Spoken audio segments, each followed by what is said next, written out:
Tendance première. 10h, 11h30. Kamal Messaoudi est avec nous, c'est le geek qui nous parle. Bonjour Kamal.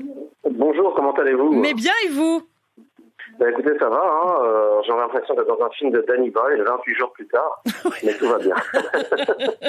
Oui, on fera des briefings, des confinements, toujours en famille comme je l'entends et c'est très bien, vous avez bien raison. Ça met un peu de vie aussi, évidemment, avec nous. On rappelle, vous travaillez dans des conditions, les chroniqueurs, qui sont vraiment pas évidentes non plus. Et donc, on vous remercie d'être malgré tout avec nous, bien entendu. On va parler des jeux rétro. Mais oui, effectivement, vous parlez vous-même du fait que les gens sont confinés en famille. J'ai une idée super intéressante qui vous permettra de ne pas forcément utiliser les jeux récents, mais plutôt des jeux rétro qui sont ce qu'on appelle des abandonware, c'est-à-dire des jeux qui sont libres de droit, que vous pouvez donc télécharger librement, simplement en regardant sur Google. Il y a des sites comme abandonware.fr par exemple, ou .com, qui vous permettent de les trouver. Et j'ai fait un petit top 6 rapide de ce qu'on appelle des jeux point and click. Je ne sais pas si vous savez ce que c'est qu'un point and click. Pas du tout. Eh bien, ça c'est très simple, c'est un jeu vidéo dans lequel vous interprétez un personnage que l'on voit à l'écran et vous le déplacez à l'aide de votre souris et vous devez résoudre une série d'enquêtes en cliquant sur des objets, des meubles et ce genre de choses. En fait, imaginez que c'est un petit peu une espèce d'escape room, mais dans un jeu vidéo. Et l'avantage de ceci, comme je vous le disais, c'est de jouer en famille, c'est de faire découvrir les jeux auxquels vous jouiez, mais surtout c'est des jeux avec du texte, c'est-à-dire qu'en plus d'avoir des belles images, vous avez aussi du texte et donc vous apprenez une série de nouveaux mots de vocabulaire, une série d'enquêtes. Et surtout, ça vous permet de vous évader parce que ce que j'avais expliqué dans une ancienne chronique, plus il y a de contraintes, plus il y a de liberté. Et je vais vous expliquer pourquoi avec ce petit top 6 rapide. Alors, si je commence par le 6. Je vous écoute. Eh bien, c'est Indiana Jones and the Fate of Atlantis. Vous connaissez forcément les films Indiana Jones. Oui. Voilà. Et ils ont adapté des jeux vidéo, dont celui-ci, en 1992. Et le but de ce jeu était très simple. Vous incarnez forcément Harrison Ford, Indiana Jones, et vous devez retrouver la cité engloutie de l'Atlantide. Alors l'avantage de ce jeu, c'est qu'effectivement, vous êtes ce personnage-là, vous avez une série de personnages qui vous aident, et vous devez mener l'enquête. Et donc, dans cette enquête, vous allez être amené à traverser les continents et à forcément sortir de votre zone de confort. Mais je ne vous en dis pas plus. Donc ça s'appelle Indiana Jones and the Fate of Atlantis. Voilà. Et le but est de retrouver la cité engloutie de l'Atlantide. Le prochain s'appelle Planescape Torment. Oui, alors Planescape Torment, c'est un jeu qui date de 1999. Alors ça a été élu comme le meilleur jeu de rôle de l'histoire par une série d'internautes, alors qu'il n'a pas été un succès commercial. Vous voyez, les deux ne sont pas forcément liés. En fait, vous jouez un personnage qui s'appelle sans nom, puisqu'il n'a pas de nom, et c'est un immortel et amnésique. Voilà, il a deux compétences, il est immortel et il est amnésique. Et en fait, ce qui est très intéressant dans ce jeu, c'est que, vous savez, comme dans les jeux de rôle, vous avez des caractéristiques, intelligence, force, dextérité, et j'en passe, un petit peu comme la plupart des êtres humains. Et selon les points que vous attribuez aux compétences, eh bien, ça va débloquer une série de choses. Par exemple, si vous mettez plus de points d'intelligence, eh bien, ça vous permet d'avoir plus de lignes de dialogue. Si vous mettez plus de points en force, ça vous permet de résoudre les conflits de manière différente, on va dire. Mais l'avantage de ce jeu, c'est que plus vous mettez de points en intelligence, donc plus vous avez du vocabulaire et plus vous vous exprimez d'une bonne manière. C'est très intéressant à y jouer en famille pour comprendre un petit peu les bienfaits de la diplomatie. Ça s'appelle Planescape Torment. Ensuite, Space Quest and the King Quest. Oui, alors en fait, c'est un double jeu, c'est Space Quest et King Quest. En fait, ce sont des jeux de la gamme Sierra qui sont tous les deux sortis en 86. Space Quest est très intéressant, vous savez pourquoi? Parce que vous jouez Roger Wilco dans un vaisseau spatial confiné dans lequel vous vous réveillez et il n'y a plus personne à part vous et une alarme qui sonne. Et le but, c'est forcément de trouver un moyen de ne pas vous cracher dans ce vaisseau et donc de trouver un moyen de vous y échapper. C'est aussi un point and click dans lequel vous devez essayer de résoudre une série d'enquêtes super intéressantes. Mais ce qui est très intéressant, c'est que ce personnage est en fait un concierge, le concierge de l'espace, avec une tagline et, si vous voulez, sa devise qui est défendre la vérité, la justice et les planchers vraiment propres. Vous voyez, c'est quand même rare de trouver un personnage qui est à la base un concierge. Oui, je trouve ça assez cool. Et ça date de 86 et c'est toujours aussi cool. Excusez-moi, mais dans l'histoire, on a eu un plombier aussi, quand même.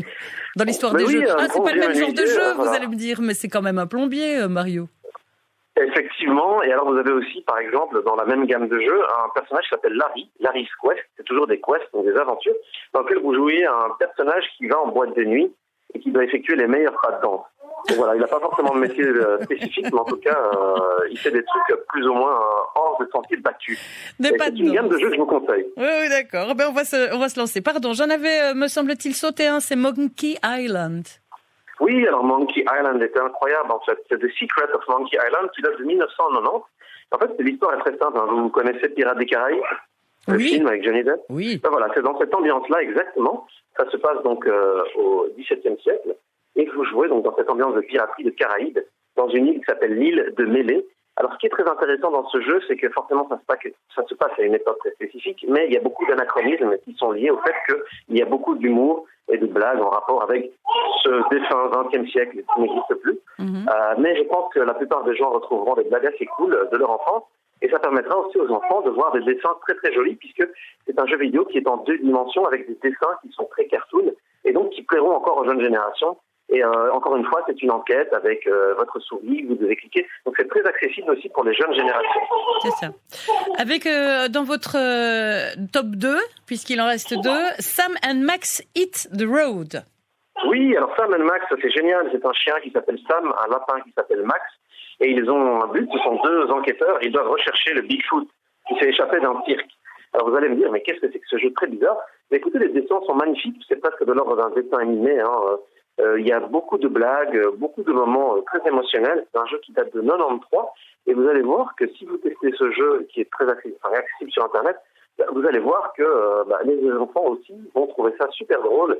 Il y a énormément de ce qu'on appelle des easter eggs, c'est-à-dire dans le milieu du jeu vidéo, on place des signes, des symboles, des enquêtes, des références à plein d'autres choses. Et de Sam & Max, pour ça, est très très drôle et bourré de easter eggs. Je vous le conseille vivement. Et c'est très joli aussi, encore une fois, de la 2 dimensions, de l'ordre des cartoons. C'est ça, donc les trucs cachés, ça s'appelle des œufs de Pâques, c'est marrant ça. Exactement, des Easter eggs.